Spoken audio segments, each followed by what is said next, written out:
నా పేరు సోమయ్య, నెల్లూరు జిల్లా చాంచల్ల మాది. నేను గత 10 సంవత్సరాలుగా కల్చర్ చేస్తున్నాను. మొత్తం బాగానే ఉంటుంది. పోయిన సంవత్సరం కానీ ఈ సంవత్సరం కానీ కల్చర్ ఇంకా కొంచెం బాగా తీస్తున్నాను. మాకు ఎక్కువ సెలినిటీ వల్ల వాటర్ హార్డ్నెస్ అనేది పెరిగిపోతూ ఉంటుంది. ఫస్ట్ మంత్ బాగానే ఉంటుంది, సెకండ్ మంత్ థర్డ్ మంత్ ఖచ్చితంగా అయితే వాటర్ హార్డ్నెస్ పెరిగిపోయింది. ఇది హైడ్రోస్ అనేది మేము వాడకముందు మా బేసిక్ కల్చర్లో ఏంటంటే హార్డ్నెస్ ఎక్కువ ఉంటుంది, పీస్లో రఫ్నెస్ ఆటోమేటిక్గా వచ్చేస్తుంది. సెకండ్ మంత్ నుంచి pH ఎక్కువ, ఎప్పుడు pH ఎక్కువ ఉంటుంది, ప్లస్ హార్డ్నెస్ ఎక్కువ.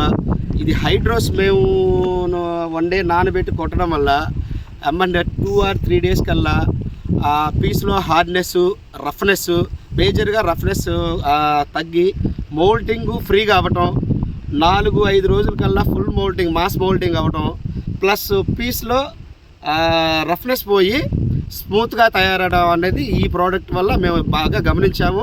దీనివల్ల ఎప్పుడైతే పీస్ ఫ్రీ మోల్టింగ్ అవుతుందో అక్కడి నుంచి మాకు గ్రోత్ వారీగా అక్కడి నుంచి ఒక 2 weeks ఇబ్బంది లేకుండా కల్చర్ మాకు జరిగిపోవడం అనేది మేము క్లియర్గా గమనించాము ఈ ప్రోడక్ట్ వల్ల. So this is the best for hardness, అంటే ఈ పిల్లలో ఉన్న హార్డ్నెస్, రఫ్నెస్కి.